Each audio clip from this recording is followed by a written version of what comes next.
Olá, estudantes da segunda série do ensino médio. Tudo bem com vocês? Eu sou a professora Ariana e neste vídeo vamos falar sobre o mundo do trabalho e o neoliberalismo. Então, o nosso objetivo aqui é relacionar as noções de trabalho para a sociologia e como compreendemos a política neoliberal, a implementação desse tipo de sistema econômico no final da segunda metade do século XX até o final, e também trazer alguns exemplos mais atuais para pensarmos a política neoliberal. Então, como o trabalho é realizado no neoliberalismo? Então, para a gente pensar mundo do trabalho, relações de produção, a gente sempre estuda os sistemas produtivos, tá? Então, a gente começa sempre ali com o Taylorismo e o Fordismo, e outro sistema produtivo clássico seria o toyotismo. Então, aqui nós vamos focar na comparação entre Fordismo e toyotismo. O que é importante de maneira contextual? O capitalismo ele sofreu mudanças no decorrer do século XX e XXI.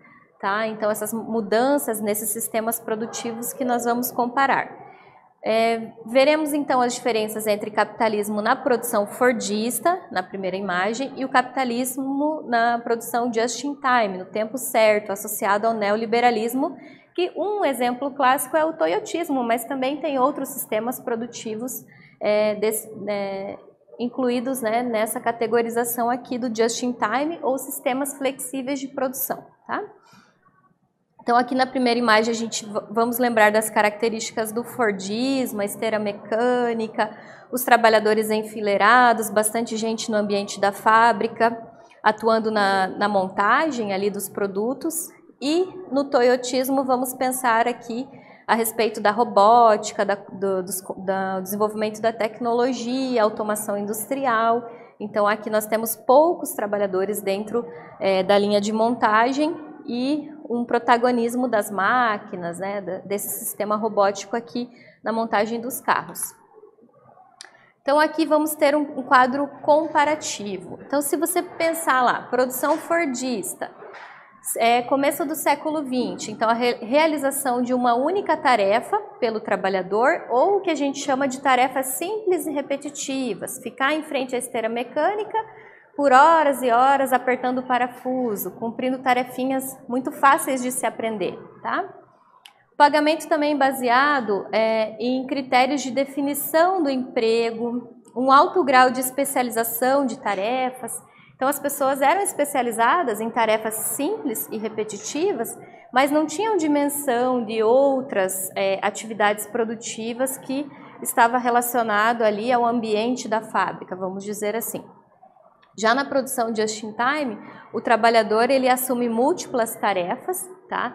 Então, aqui uma frase para lembrar. No Fordismo, o trabalhador ele aperta o botão e no just in time, ele tem que saber qual botão apertar, tá? Então, já demanda aqui um trabalhador que tem um conhecimento mais amplo. E a gente chama também esse trabalhador multitarefas de trabalhador polivalente, que assume muitas funções. O pagamento pessoal é um sistema detalhado de bonificações e a eliminação de demarcação de tarefas. Então, aqui, essa questão de assumir várias tarefas. Temos também no Fordismo pouco ou quase nenhum treinamento no trabalho, porque não é tão necessário, então é fácil aprender as tarefas.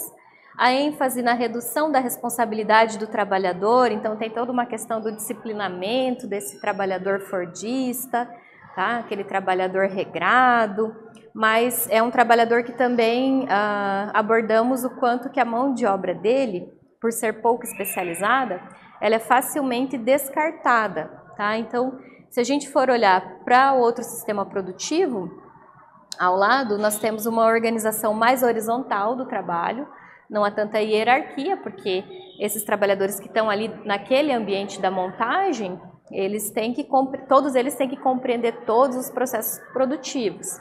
E a ênfase também está na corresponsabilidade do trabalhador. O que é essa corresponsabilidade?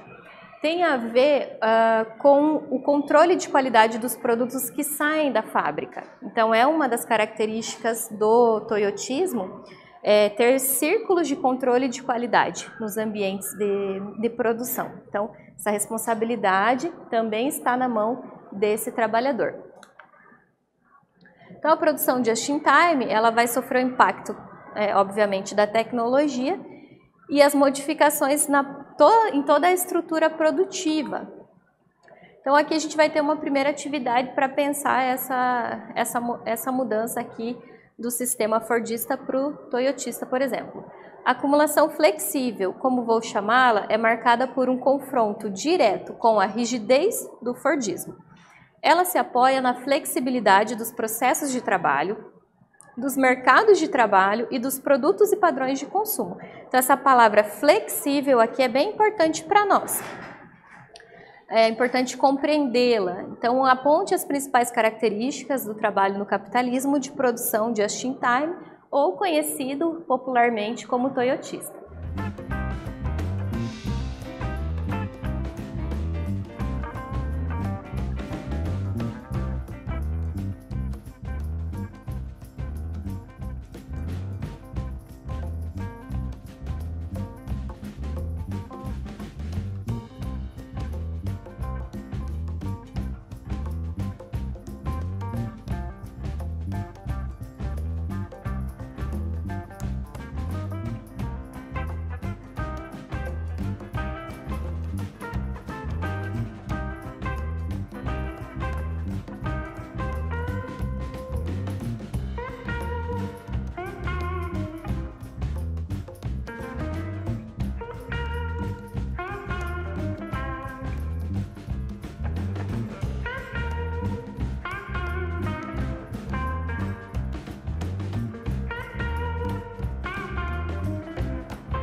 Então, vamos responder a essa primeira atividade? Sua resposta deve assinalar que o modo de produção just in time, no tempo certo, é o predominante no capitalismo contemporâneo, caracterizado pela flexibilização da produção, na qual o trabalhador realiza multitarefas, esse trabalhador polivalente, além da flexibilização das relações trabalhistas. Então, por que eu enfatizei esse termo flexibilização? Um exemplo para entendê-la é a reforma trabalhista que ocorreu no nosso país em 2016. Essa reforma modificou mais de 100 pontos na lei, e essas modificações majoritariamente atingiram direitos dos trabalhadores. Então, houve perda de direitos. E a gente chama isso também de flexibilização de relações trabalhistas, que são características do sistema econômico capitalista num contexto de ideologia neoliberal predominante. Então, o que seria o neoliberalismo? Vamos entender essa definição dessa ideologia neoliberal como uma corrente política, econômica, filosófica, tá? Então, a liberdade, o neoliberalismo e o liberalismo clássico falam de liberdade, mas que liberdade é essa, né? Seria somente para mercados e lucros? Vamos pensar um pouquinho, ó. Chamamos de neoliberalismo a ideologia que serve de suporte à expansão da atual globalização capitalista. Esse novo liberalismo é caracterizado por alguns elementos inspirados lá no liberalismo clássico do século XVIII e XIX. Então, quando houve a passagem do Estado moderno absolutista para o Estado liberal, a gente já tem então as premissas do liberalismo clássico. Então, o que seria um ponto de definição básica do liberalismo e neoliberalismo? É a maior liberdade de comércio entre nações, a redução do aparato do Estado e da sua intervenção na atividade econômica, uma política orientada para privatizações de empresas estatais. Desculpe. Então, aqui a gente tem uma charge, e aí tem uma ironia aqui sobre essa questão do Estado mínimo, né? Então, o personagem diz, sou a favor do Estado mínimo. O que é o Estado mínimo? Que o Estado não intervenha nas relações econômicas, basicamente aqui pensando então essa característica do liberalismo, né? O Estado, ele que é a favor, diz que tem que cuidar apenas da educação, saúde e segurança, então não intervenha na economia. Aí o outro personagem responde, e dar dinheiro para empresas falidas, no mínimo. Tá? Então aqui está sendo feita uma crítica ao neoliberalismo, então a gente precisa enfatizar também que dentro da ótica de estudos sociológicos, por que são feitas muitas críticas ao sistema neoliberal? Justamente por conta dessa questão de precarização e flexibilização das relações de trabalho. Tá? Então, nas ciências humanas, como nós partimos muito da ótica do trabalhador, de entender as crises no sistema capitalista e o quanto isso gera problemas no mundo relacionados a desigualdades sociais, então aparece muito essa discussão sobre o neoliberalismo de um modo bastante crítico, ok? Então, aqui a gente pode continuar pensando então nessas características do neoliberalismo. Então, são políticas de governos capitalistas conservadores, historicamente, né, visando resolver crise econômica mundial lá da década de 1970, que foi agravada pela alta de preços do petróleo e provocada por constantes conflitos no Oriente Médio, entre Israel, países árabes, e tem também muitos conflitos, né, sobre essa questão relacionados aos Estados Unidos, imperialismo, domínio econômico, e que seriam assuntos pertinentes, então, a essa questão, né, da disputa por um recurso natural, tá, que é o petróleo. Então, essas políticas de redução de custos se opunham ao estado de bem-estar social, como eram caracterizados os países europeus que apresentavam excelentes padrões de vida. Então, veja, o estado de bem-estar social foi um tipo de estado adotado em 1930, também ali até a metade do século XX, tanto pelos Estados Unidos quanto por países europeus, por conta dos problemas gerados devido à Primeira e Segunda Guerra Mundial, à quebra da Bolsa de Nova York. Então, a população, o mercado interno, estava enfrentando problemas, por exemplo, a população enfrentando altos índices de desemprego. Então, o estado de bem-estar social foi uma forma do Estado intervir na economia, intervir muito na economia, em diversos setores, para reestruturação desses empregos, para a população voltar a ter trabalho e renda para consumir. Então, foi um tipo de Estado que reestruturou os Estados Unidos, países europeus. Só que com o passar dos anos, o retorno das ideologias liberais, que a gente chama de neoliberais, vão então substituir o estado de bem-estar social. Então, por isso que se organiza esse discurso, olha, o Estado não deve intervir na economia, Porque aqui, no estado de bem-estar social, criava-se, por exemplo, vamos implementar a reforma de estradas, construção de escolas, hospitais, para quê? Para empregar a população, então para recuperar esse país de uma crise econômica. Então o neoliberalismo, ele entra nesse contexto de substituição do estado de bem-estar social. Essas políticas neoliberais começaram a ser implementadas, como eu disse, em Inglaterra e Estados Unidos e em governos ultraconservadores nos anos 80. E logo se expandiram para outros países. O estado de bem-estar social também é conhecido como keynesianismo, um lembrete.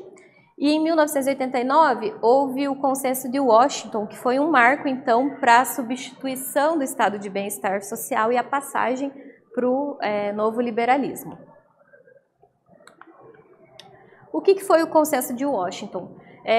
Foram acordos feitos entre países que no caso, esses acordos, eles vão incentivar a adoção desse tipo de política aqui. Tá? Então, o nosso país participou, vários outros países latino-americanos, e aí a gente percebe, então, essa entrada aí do neoliberalismo a partir de acordos entre nações muito poderosas e nações em desenvolvimento.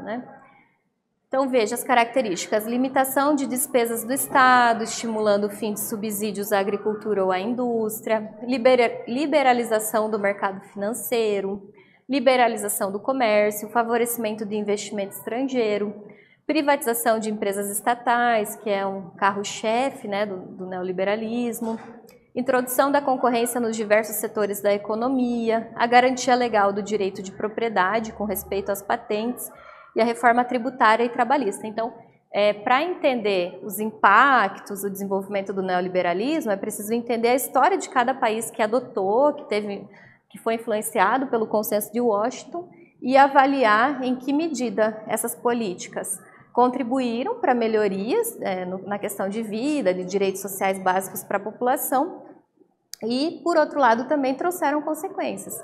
Então, nós temos aqui os dois lados também em relação à economia. Tá? O caminho para o qual apontam essas reformas neoliberais seria a desregulação da economia, diminuir ou até mesmo eliminar obstáculos à livre concorrência. Então, esse seria o ideal. Na prática, significa que o Estado não deveria mais interferir na economia, investindo no crescimento econômico do país. Tratava-se, na verdade, de uma construção de um mundo paradisíaco para aqueles que vivem das rendas do capital. Por que um mundo paradisíaco? Porque muitas vezes a livre concorrência, os estudos comprovam que, na verdade, ela acabou produzindo, possibilitando que monopólios pudessem atuar de maneira cada vez mais forte. Então, a livre concorrência, até um certo ponto, ela acontece, mas depois ela acaba contribuindo também para a geração de monopólios que dominam mercados e aí acabam colocando os preços, decidem sobre os preços, porque se não há concorrência, os preços tendem a aumentar. Então, é por isso que está colocado aqui nessa ideia de sociedade ideal, paradisíaca, que não se concretiza, apenas para aqueles que vivem das grandes rendas do capital, seria uma ideologia interessante, por não sofrerem as oscilações, não estarem dentro dos índices de desigualdade social, por exemplo. Então, aqui na segunda atividade, a gente vai ter uma proposta de escrita também. É uma frase da Margaret Thatcher. Não existe essa coisa de dinheiro público, existe apenas dinheiro dos pagadores de impostos. A prosperidade não virá por inventarmos mais e mais programas generosos de gastos públicos. Então aqui, veja, ela está criticando a questão do gasto público. Você não enriquece por pedir outro talão de cheques ao banco. E nenhuma nação jamais se tornou próspera por tributar seus cidadãos além da sua capacidade de pagar. Então tem bastante coerência, o que ela está trazendo aqui também. Olha, nós temos o dever de garantir que cada centavo que arrecadamos com a tributação seja gasto bem e sabiamente. Então essa frase ela tem coisas muito interessantes para a gente abordar. Então aqui a gente vai definir as características do neoliberalismo com base na frase dela, no parágrafo, e escrever citando exemplo de países que seguem esse modelo. Vamos lá?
Pessoal, vamos responder então a essa segunda atividade? Então, com base no parágrafo, na frase da Margaret Thatcher, nós podemos assinalar que um dos princípios do neoliberalismo, então, é a não intervenção na economia, a privatização e o Estado mínimo como características, então, desse sistema. Isso vai implicar em consequências ao mundo do trabalho e também à sociedade, então, exemplo, Estados Unidos e Brasil. Bom, que consequências são essas?